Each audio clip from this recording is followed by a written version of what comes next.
there were two shootings that happened, right? Two shootings and killings of black people that happened. And it's hard for me to comprehend why it's still happening, right? Why are people afraid of us, right? Why do people drink the Kool-Aid, right? I think I remember telling you over Black History Month that I was reading or watching a documentary and how they came up with the difference between black and white, right? Like the invention of whiteness and the invention of blackness, right? And when they invented black, they painted black as this dark, evil type of thing, right? And a lot of those stereotypes about black and I think associated with black back in the day when they created blackness still stick around to this day. And they're causing a lot of turmoil to a lot of my black people out here because people still believe the things that were created in the late 1800s and the early 1900s, right? It's just crazy to me. And I don't understand it. And I don't understand why we as people cannot, we as black people just can't be seen as people, right? People have to be afraid of us. What is that? Why are we treated differently? I don't understand. It's just crazy to me. This person that we're going to be talking about, the first person is Steve Perkins, right? Down there in Decatur, I think it was Alabama, right? He was shot and killed, but let me tell you the story about it. So, one day a tow truck driver goes up to a house. He's supposed to be repoing a truck. He finds the house.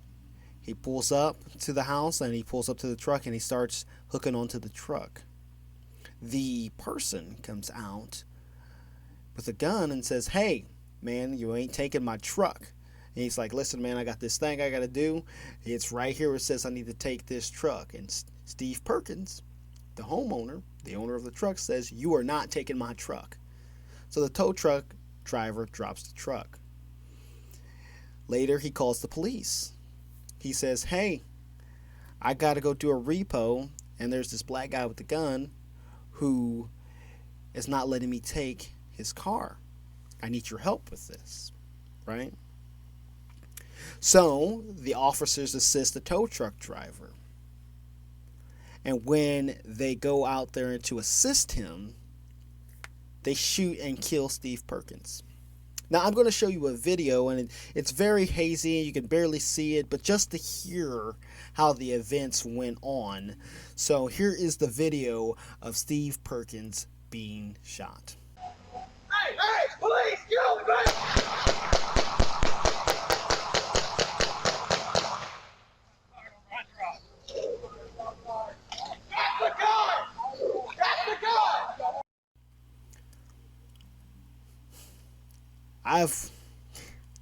I've watched this video a lot of times, right? I've watched this video and the next video we're going to do 1,000 times. When I was trying to get it together in the editor, when I was trying to figure out more information about it, I've watched it. And just watching it right there, man, it's got me in tears. It's just got me in tears, man.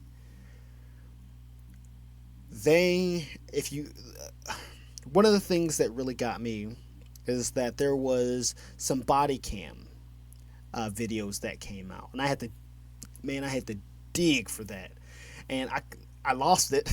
I had it, and I was going to bring it onto the show, but I had to dig for it. I finally found some, and the body cam footage was even more haunting, right?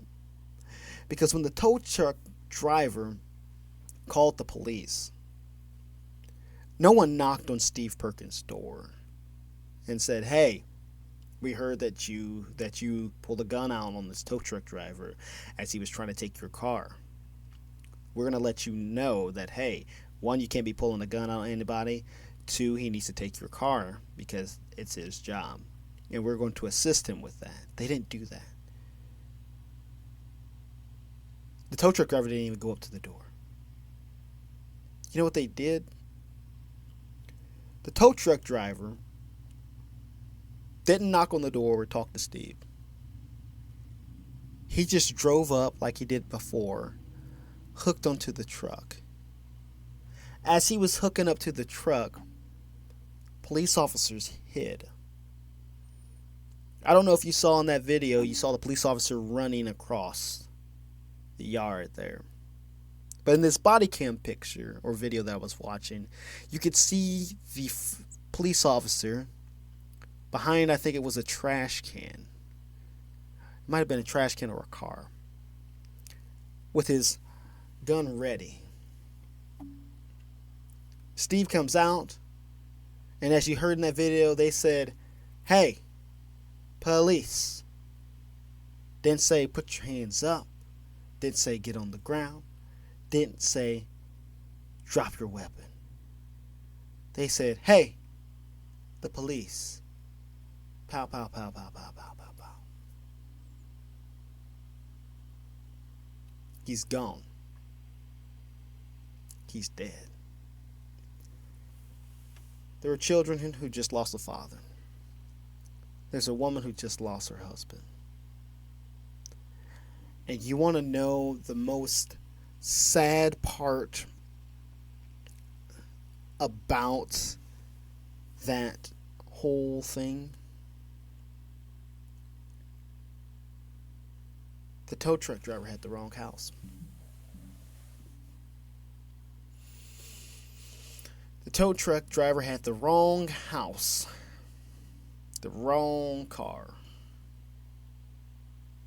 Steve Perkins is gone. Because of a mistake that the tow truck driver made. I don't understand where all this comes from, right?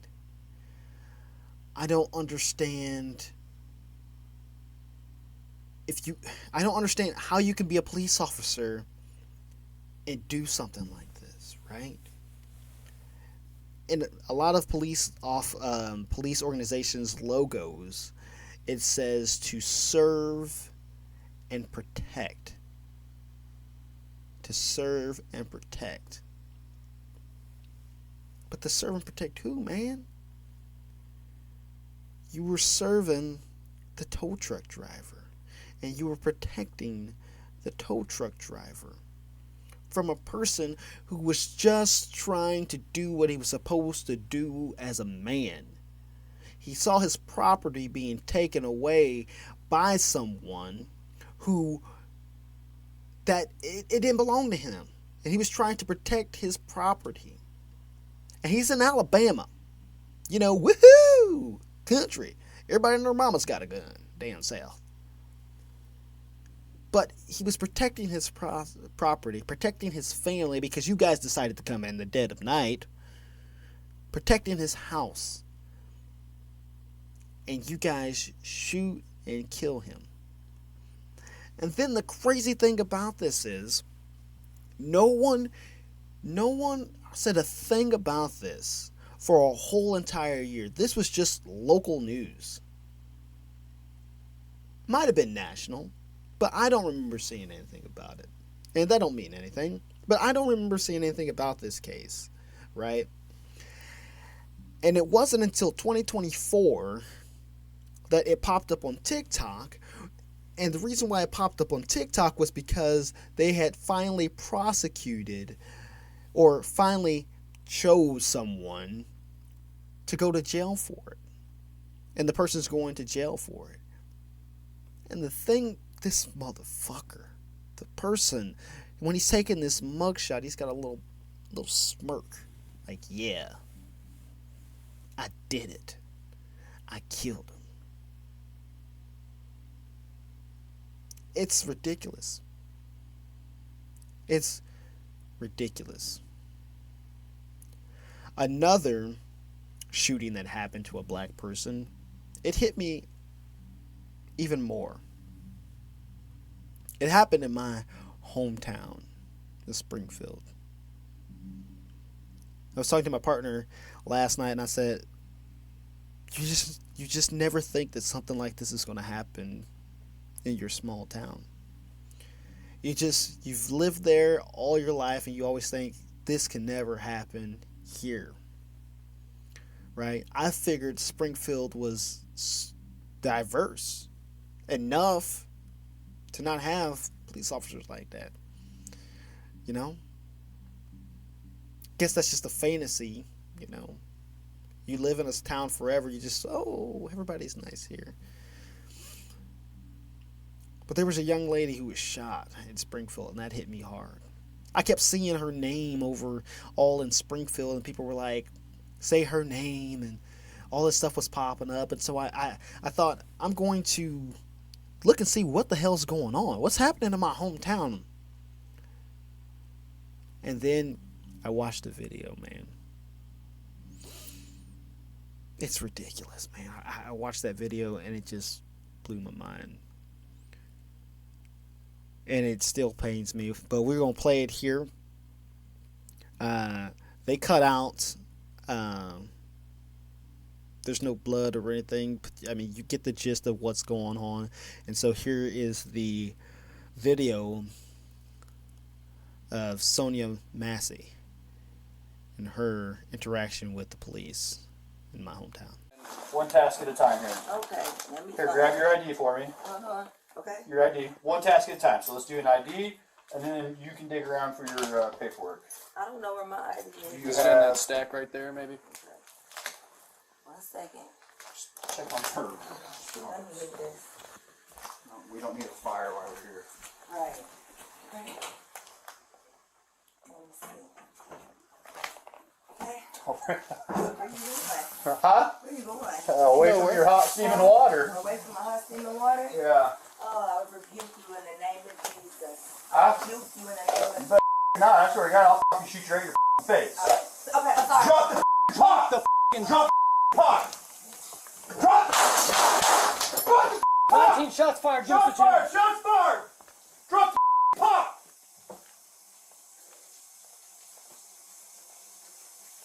Bring EMS now. We got a headshot wound to the female. Headshot wound to the female. 1078.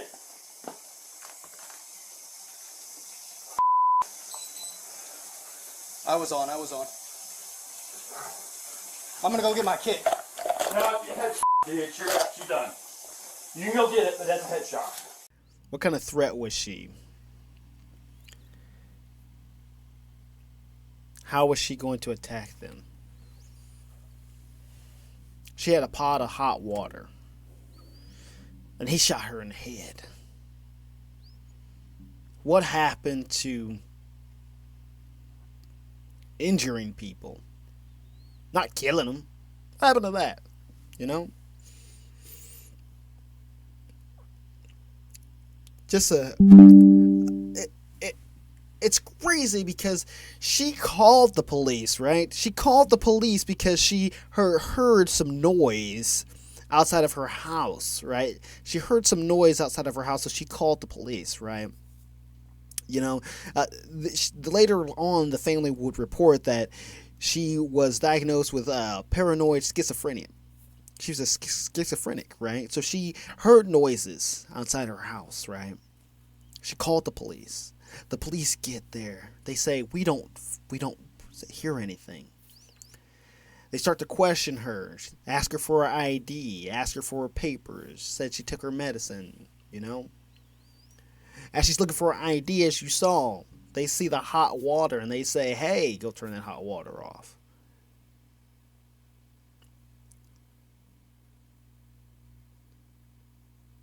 He walks away, afraid of the hot water. She asks him, where you going? Away from your hot water. And then she says, I rebuke you in the name of Jesus. Which is, it's just like, it sounds like one of those things black people say. Especially And the way that they were talking, right? The social interactions, I don't know. Maybe this is just me, but from the social interacting that was going on, he was laughing because it was kind of like a joke. She said, "Where you going?" Kind of playfully. He said, "Away from your hot water." You know? And he said it back jokingly, a little laugh there. There was no, what's the word? It didn't seem like she was going to throw the water on him. There was none of that. It seemed like they was joking and playing. And it sounded like he made a joke, "I'm getting away from your water." And in response back to him in a joking manner, she says, I rebuke you in the name of Jesus. That's what it sounded like to me. And then the tables turned. What turned? And then the fact that, man, you say you're going to shoot her in the head. You draw your weapon. She ducks down. She says, "I'm sorry." Has committed no offense. You guys are not a threat. I mean, you're not in any harm's way. There's two of you, one of her. Lady called you there to protect her. Protect and serve. You shot her. Then they say, "We're going to go get a medical kit." Dude said, "Don't worry, it's a headshot." After you inflict that damage on her, you're not even going to try to help her?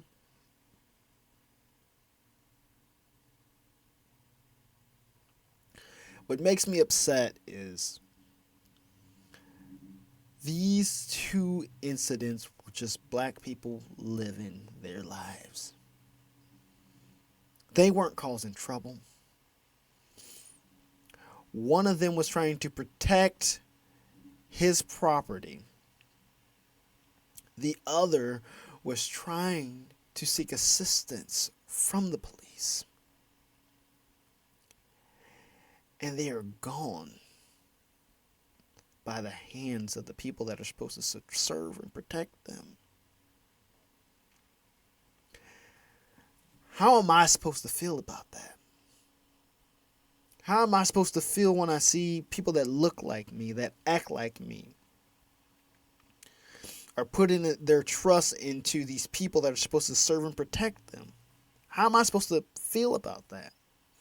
How am I supposed to teach my kids about police officers? How am I supposed to make them feel? People want me as a black man to have a positive outlook on police officers, but I keep seeing this happen. It was crazy because as I was doing research in this, I was at the hotel, just doing my job, and I was reading up on Sonya. And we have this building across the street that they're getting ready to tear down, and we're getting ready to add onto the hotel. And the police are doing training in that building. So as I'm watching the video that I just played, a police officer comes up in full uniform. And the terror that came over me. I was looking at his badge, looking at his uniform. I didn't hear what he said. I knew what he wanted, but I didn't hear what he said. And I went to go get the key. I gave him the key so that they can go unlock that building and do their training. And I just thought to myself, that's just crazy. That guy one day could come to my house because I need assistance. And it could all go south. Man, it's crazy. This keeps happening. And I will tell you, I will admit that I look up statistics. More white people get shot in the United States than black people. They do. But I think the difference is black people care more. At least from what I see, they care more. Remember in Star Wars when Darth Vader could feel the presence of Leia and Luke? Remember when they felt the presence of when Leia died? That's how I feel like it is with black people. Steve Perkins lives all the way down in Alabama. Once I find out, I cried for him and his family. Sonya is all the way back in my hometown in another state away. When I heard about her and what happened to her, I cried about it. We're connected. At least I feel connected. And you guys say, Joe, that's not fair. You know, we white people is connected. Are you really? Because there was that firefighter who got shot at the RNC, and I ain't heard a damn thing about him. This Sonya being shot happened early July. The time I'm recording, actually, it's been 20 days. It's been 20 days since Sonya, that I'm recording this, that she got shot and she died. I am still seeing people in Springfield marching. I still see people in Springfield wanting justice. I still see the posts and things of people talking about this shooting 20 days later. I ain't heard a damn thing about the firefighter. I had to go look up his name. I should not have to go look up his name. I know Sonya's name. I know Steve Perkins' name. Because the black community is in support. We're tired of this happening. We just want to live our lives. We just want to be normal people. We want to go out. We want to get jobs. We want to make money. We want to provide for our families. And we just want to have the best experience on this earth. But there is so much goddamn racism in this fucking country. It's rooted in the history of our country. And there are people who will not let that go. Right? It's crazy to me that people have the audacity, the gall to treat black people this way. Because we are a strong people, right? And when we come together, we get shit done. And you just better be so glad that black people have the mindset of we just want to live rather than, hey, what y'all did to us was fucked up back then. We want revenge. If you look through history, look through goddamn history, the whole time it has been, y'all do this to us, we just want to live. Y'all do this to us, we just want to live. Y'all do this to us, we just want to live. That's how it's been. Civil rights, y'all treated us like shit. We just want to live. We just want freedom. We just want rights. Type of stuff like that. I don't know. How do we fix something like this? Right? How do we fix something like this? Because one of the things that I see that happens is you have a bias. You cannot have a bias going into anything, right? You can't be a police officer and be looking at this person and be like, well, they're black. They're smoking crack and they don't have a job. And whatever they're doing is bad. You can't have that. You can't have that as a police officer. Why? Because you were supposed to be serving and protecting the people. That's what you're supposed to be doing. That's what you're supposed to be doing. You cannot have a bias. So do we do a lot more training on that? Right? Do we have a restriction on firearms type of a deal? Right? Like, do we retrain the police? Pull out your taser first. Pull out this weapon first. Don't immediately go for your firearm. right? If you feel you can incapacitate people, right? Go through the steps first. Go through the steps first. One of the things I really liked about when I was on the armors block, and I did the armors block with Hootie, we went and talked about home defense, right? And literally, I thought when we were going to talk about home defense, I thought we were going to talk about how we can get our firearm ready in order to protect your home. That's what I thought we were going to talk about right off the bat. That's not what happened. We talked about things that you can do outside of your home. Bushes, security systems, this, that. We went through so many steps before we even talked about firearms. And then what you should do. And then when you get into that, if you have all these things if you have all these things to restrict the person from getting into your house, and then they surpass all that, then you pull out your firearm. But even then, when you get to that point, he says you have to choose the right firearm, right? Because you want to injure the person. You don't want to kill him, because there's a lot of mumbo jumbo going on with gun laws, right? Sometimes if you, we were talking about, there's a certain point in states, in some states, if you shoot and kill an intruder, you can go to jail. In others, it's fine, right? So he was talking about that, right? And what I mean, what I go on that rabbit trail to kind of say, what are other things that police officers can do before firearms is the first thing? Were they not strong enough to put brute force if they felt endangered? And then realize and talk to this person and say, oh, hey, sorry for the misunderstanding. I thought you were trying to do something to me, type of a deal. No, just bam, bam, bam. Shot to the head. This ain't Call of fucking Duty, man. It's a real fucking person. Right? Same thing with Steve. You didn't decide to talk to him. No, you held like a little pussy and you sat behind a garbage can waiting for him to come out. It reminded me, I watch a lot of nature videos, and that's what it reminded me of.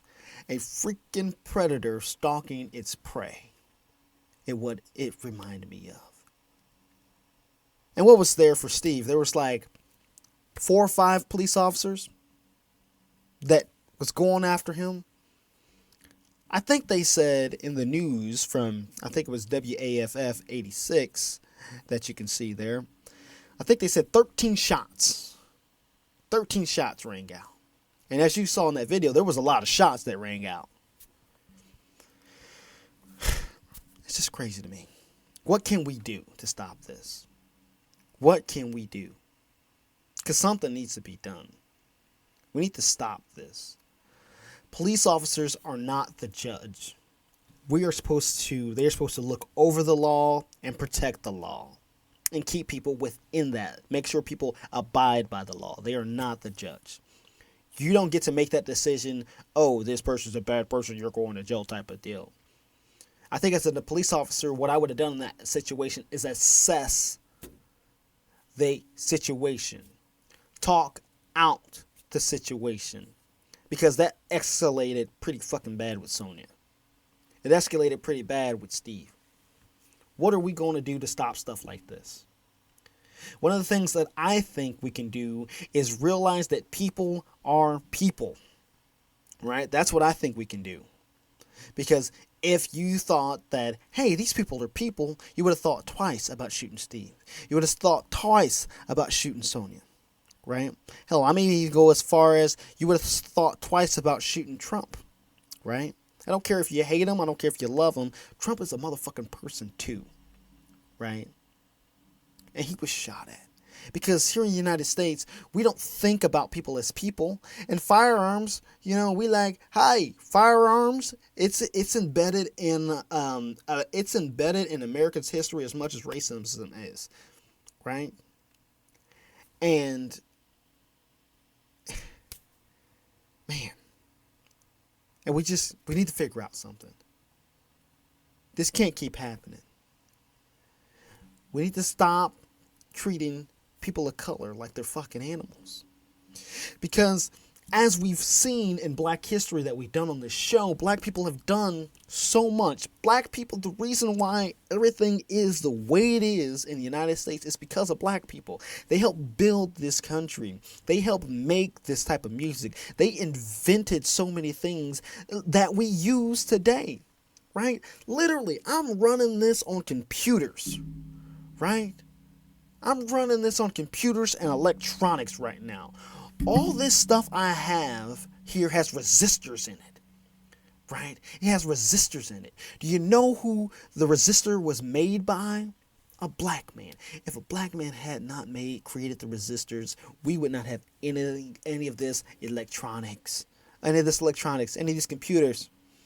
Steve Jobs, Bill Gates wouldn't be the richest motherfuckers in the world if they didn't have computers and taking their ideas and blow them up everywhere, right?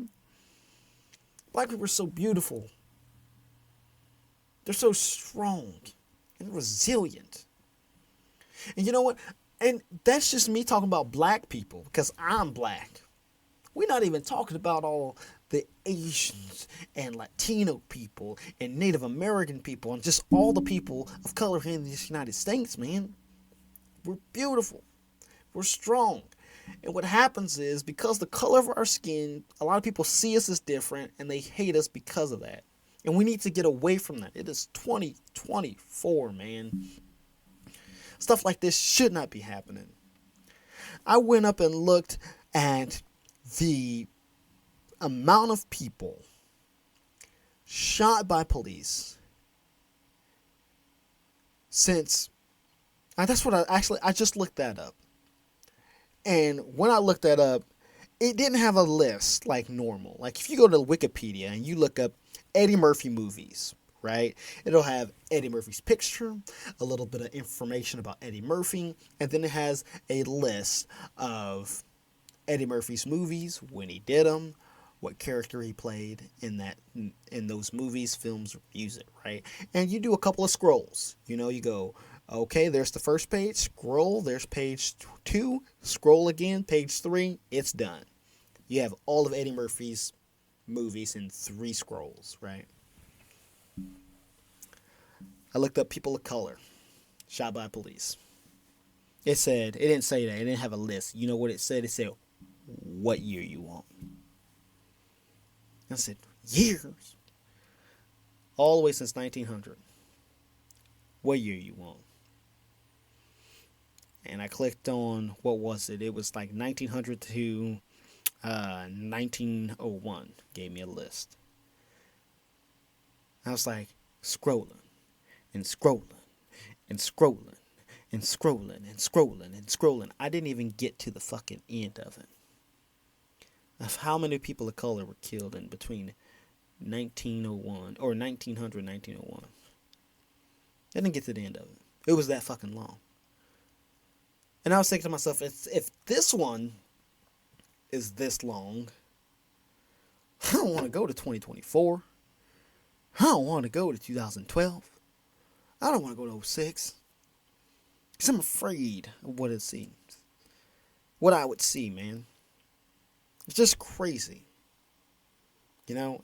And then we get shot up because of stupid stuff. Whether we have our phone, Skittles. Like, I had someone ask me, Joe, how does slavery affect you today? Or how does things of slavery and racism back in the day affect you today? The thing about that, I cannot, if I get pulled over, I cannot just sit in my car and be like, well, I got pulled over and just wait. And then he gets up here, how you doing, officer? License and registration. I can't sit here and go, can't do that. Boom, boom, shot. You know what I have to do? I have to see the lights, wait for him to get out, get my wallet out, get my insurance card, put it up on my dash, and hold my hands like this. That's what I got to do. Let him know, hey, this and this and this. License and registration, there you go. Insurance, there you go. Because I'm afraid of getting shot.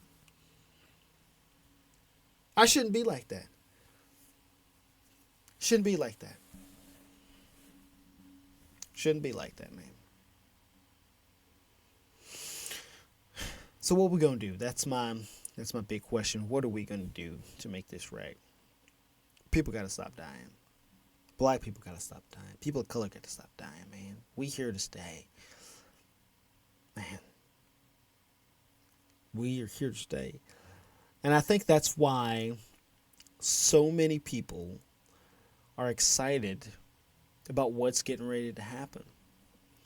I think a lot of people are excited for Kamala Harris being the next president. I think they're excited about it. Because with her comes diversity. With her comes equality. You know, you look up Project 2025, there's a lot of things in there that are not good. They're not for America, right? A lot of things in there are un-American things, right? I think that's why a lot of people might be excited about Kamala Harris and what's going on.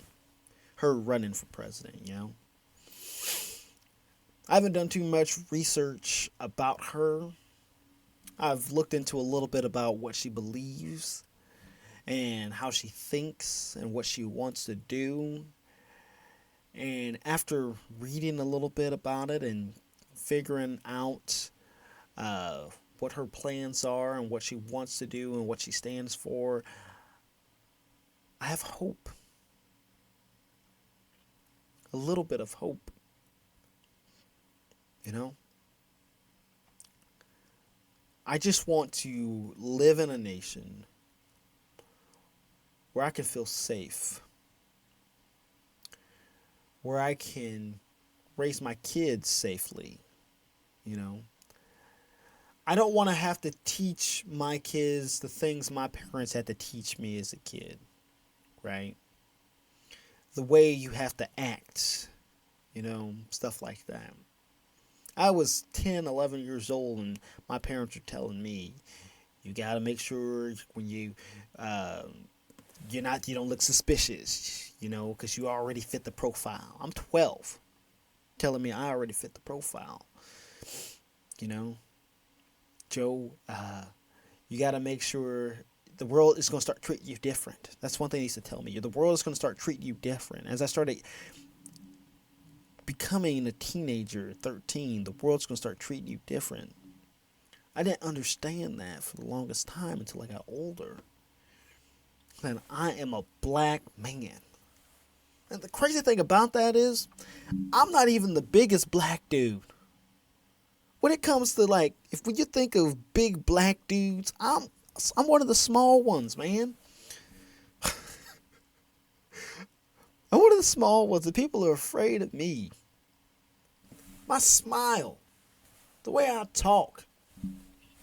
People are afraid of me just by the way I look, man. And that's crazy to me. That's crazy to me. We got to have some change. We need change. I'm laughing because I've seen videos. And one of the Kamala Harris just came up with her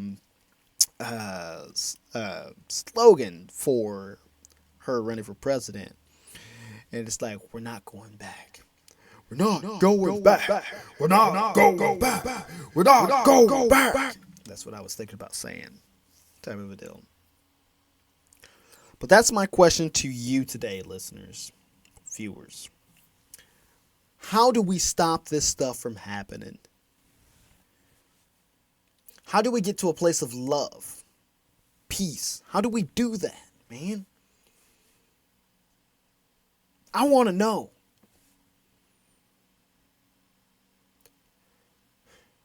I want to know. Stuff like this shouldn't be happening. I shouldn't be sitting there thinking to myself, damn, we lost another one. And the thing about it is, these people that we're losing, They're not people who are criminals, right? A lot of these people aren't doing anything wrong. A lot of these stories, they're not doing anything wrong. They're just living their life. And somebody makes a mistake. They have a fear of black people, that they have a bias about black people. They anticipate that since I'm going in here into this house and it's a black person, they're immediately going to hurt me. So you bust through the door, guess what? It's the wrong house, but you saw a black lady, so pow, pow, pow. Well, why was she running? Why was she running if she wasn't in trouble? Because, motherfucker, you went inside her house and she wasn't expecting anybody. And you didn't fucking knock. You just busted through the door. Somebody busted through my house and they were unexpected. Yeah, I'm going to run through my house. Then you shoot. I don't want to send my kids to go out and go get anything at night. It's just hell. You can't walking around, man. You just can't do anything. You can't do anything. As a black person, I'm supposed to wear a shirt that says "I'm not a threat" on the front and back. And then when I'm not outside and I don't have my "I'm not a threat" shirt, I'm supposed to stay inside 24 hours, not do anything. That's basically what, in order for me to live, that's basically what I'm supposed to do. Basically what these stores are telling me, right? That's what I'm supposed to do. Now I'm getting ready to end because I feel like I'm just starting to ramble. But one thing I will say is, like I said earlier, black people are strong. Black people are resilient. And they will fight for what they want and fight for what they believe. And if you don't believe that, go to Decatur, Alabama, and look what happened after Steve Perkins was shot. Go look at Springfield, Illinois, and see what my city is doing for her. They are standing up. They are saying her name. They are fighting for justice. Right? I was already proud to be from Springfield. Oh, yeah, you ask me anything about it, I say it's a boring fucking town, but that's still my city. And to see my city come up and support one of its own, beautiful, man. Beautiful. To see the people in Decatur, Alabama, stand up and protest, man, it's beautiful. It's just the thing that worked for us. It's been working for us for a very long time.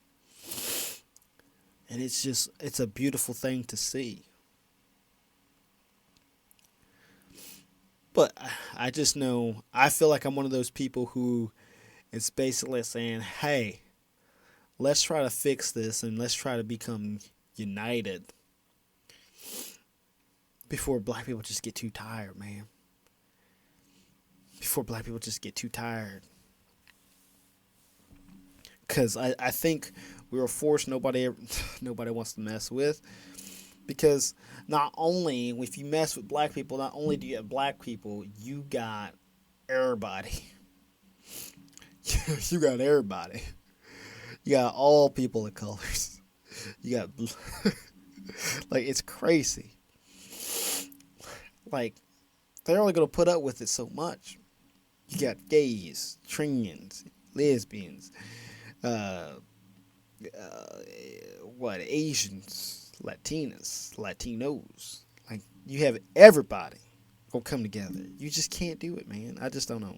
I'm just rambling though, but it's just, in the event of turmoil, it's good to see the people come together and they stand and they fight for justice, man. And I just want to come on here and say that there's a lot more other stuff. Like I said, there's a ton of stuff I could probably be talking about. I could talk more about Trump and the RNC and the DNC that's getting ready to come up, and Kamala Harris, running for president now. There's a lot I could talk about, but I just felt like this was super important, man. It's just something that really hit me hard, and I needed to share that with you because I really want to know, what do we do? Where do we go from here right now? Because we can't keep having this happen, man. We can't keep having this happen. So, hey everybody, I want to thank you for listening to the show. I'm so glad that you listen and that you watch. And I just want you to comment. I got a little riled up in that last episode, but it's just so important to me.